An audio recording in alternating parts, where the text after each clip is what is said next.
প্রিয় দর্শক শ্রোতা ভাই বোন, গর্ভবতী মায়ের জন্য গর্ভাবস্থায় কোনো খাবার গ্রহণ করা অথবা না করা, বিশেষ কোনোভাবে চলা অথবা না চলার ব্যাপারে কোরআন এবং হাদিসে কোনো দিক নির্দেশনা আছে কি না আজ আমরা সে বিষয়টি জানার চেষ্টা করব ইনশাআল্লাহ তাআলা।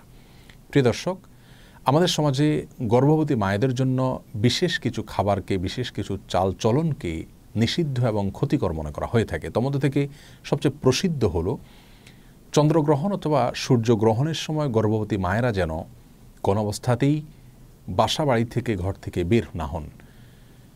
অনেকে মনে করেন যে চন্দ্রগ্রহণ সূর্যগ্রহণের সময় গর্ভবতী মায়েদের জন্য কোনো কিছু কাটাকাটি করা, কোনো কিছু কুটা, এটা উচিত নয়। যদি করেন তাহলে সেটি তার গর্ভস্থ সন্তানের জন্য ক্ষতির কারণ হতে পারে।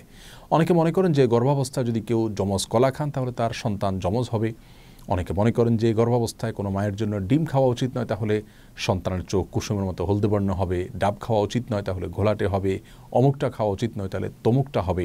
এরকম আরও নানা রকমের ধারণা রয়েছে। অনেকে মনে করেন যে গর্ভাবস্থায় কোনো মায়ের জন্য কোনো মুরগি, কোনো হাঁস এ জাতীয় কোনো কিছু জবাই করা উচিত নয়। যদি করেন তাহলে সেটি তার গর্ভস্থ সন্তানের জীবনের জন্য ক্ষতির কারণ হতে পারে।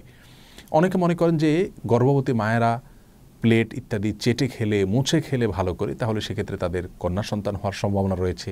অনেকে মনে করেন যে কোনো বাসায়, কোনো বাড়িতে, কোনো ঘরে যদি কোনো গর্ভবতী মা থাকেন তাহলে রাতের বেলায় সেখানে বাহির থেকে মাছ আনা উচিত নয়। যদি আনতে হয় তাহলে আগুন ইত্যাদিতে ছ্যাঁক দিয়ে প্রবেশ করাতে হয়। আর এরকম নানা রকমের ধারণা আমাদের সমাজে প্রচলিত আছে। প্রিয় দর্শক, এই ধারণাগুলো সম্পূর্ণরূপে ভ্রান্ত, ভুল এবং কুসংস্কারাচ্ছন্ন বিশ্বাস থেকে আমাদের মধ্যে জন্ম নিয়েছে।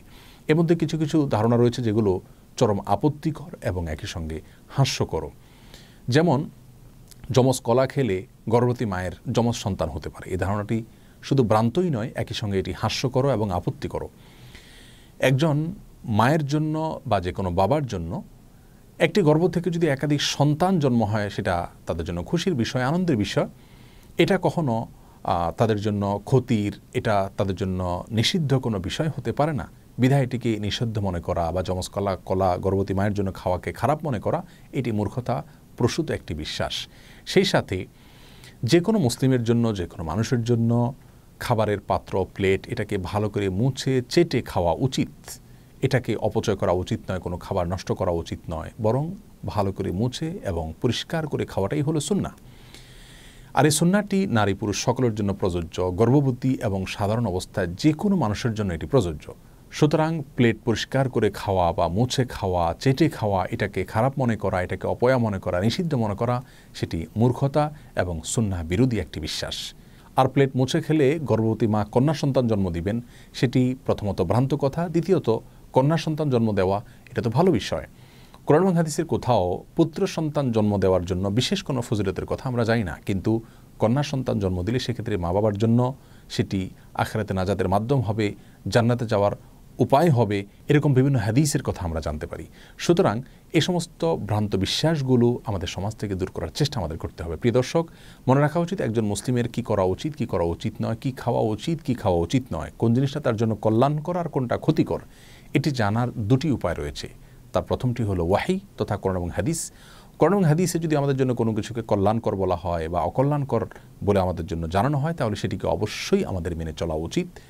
আর দ্বিতীয় উপায় হলো আমাদের জানার অভিজ্ঞতা এবং সায়েন্স।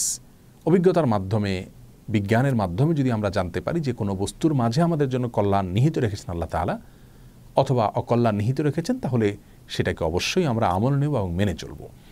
যে বিষয়গুলো বলা হলো, এগুলোর মাধ্যমে গর্ভবতী মায়ের অথবা গর্ভস্থ সন্তানের কোনো প্রকার ক্ষতি হতে পারে, এরকম কোনো ধারণা কোনো হাদিস থেকে আমাদেরকে দেওয়া হয়নি।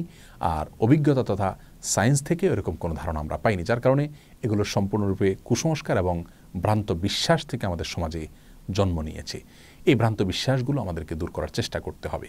প্রিয় দর্শক, আমাদের সমাজে যত রকমের ভুল ফতোয়া, কুসংস্কারাচ্ছন্ন বিশ্বাস, এর বেশিরভাগ চাপানো হয় মেয়েদের উপরে। তাদের উপরে যত রকমের মিথ্যা, বানোয়াট ফতোয়া এবং মাসআলার প্রয়োগ হয়, পুরুষদের উপরে তত বেশি মিথ্যা, বানোয়াট অথবা মনগড়া ফতোয়ার প্রয়োগ হতে আমরা দেখি না। অতএব এই সমস্ত কুসংস্কারগুলো দূর করার জন্য নারী পুরুষ সকলকে আমাদের একযোগে কাজ করে যেতে হবে। গর্ভাবস্থায় একজন মায়ের জন্য কোন জিনিসটি তার স্বাস্থ্যের জন্য কল্যাণকর, সেটি ডাক্তারগণ আমাদেরকে জানাবেন। বিজ্ঞানের মাধ্যমে, অভিজ্ঞতার মাধ্যমে আমরা জানতে পারবো, সেটাকে অবশ্যই আমরা আমল করে চলব। আনারস বা বিশেষ কোনো খাবারের ক্ষেত্রে কোনো সময় ডাক্তারগণ নিষেধ করেন গর্ভবতী মায়েদেরকে, সেটা তাদের গর্ভের জন্য ক্ষতিকর অথবা অ্যাসিডিটি বেশি হয়, এরকম অনেক খাবার অনেক সময় ডাক্তারগণ নিষেধ করেন গর্ভবতী মায়েদের জন্য, সেগুলো ভিন্ন বিষয়। যে বিষয়গুলো আমরা উল্লেখ করলাম এগুলোর সাথে বিজ্ঞানের কোনো সম্পর্ক নেই এবং কোরআন হাদিসেরও কোনো নির্দেশনা বিষয়ে নেই, যার কারণে এগুলো সম্পূর্ণরূপে ভুল বিশ্বাস। গর্ভাবস্থায় একজন মা বিশেষ কোনো আমল করণীয় আছে কিনা এই বিষয়ে আমরা এক ভিডিওতে বলেছি। কোরআন হাদিস থেকে গর্ভবতী মায়ের জন্য বিশেষ কোনো আমলের কথা আমরা জানি না, তবে অবশ্যই এটি তার জীবনের জন্য গুরুত্বপূর্ণ একটি সময়, কঠিন একটি সময়ের তিনি অপেক্ষা করেন, যার কারণে অন্য যে কোনো সময়ের চাইতে এই সময়গুলোতে গুনাহ থেকে, পাপের কাছ থেকে বেশি বেশি বেঁচে থাকার চেষ্টা করা উচিত।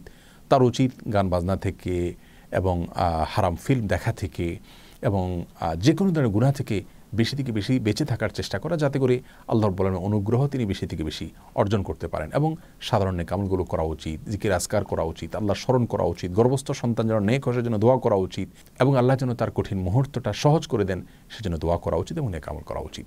আল্লাহ রাব্বুল আলামিন আমাদের সকলকে সব ধরনের কুসংস্কার থেকে বেঁচে থাকা এবং রাসূল করিম সাল্লাল্লাহু আলাইহি ওয়াসাল্লামের সবগুলো সুন্নাহকে অক্ষরে অক্ষরে যথাযথ উপায়ে পালন করার তৌফিক দান করুন।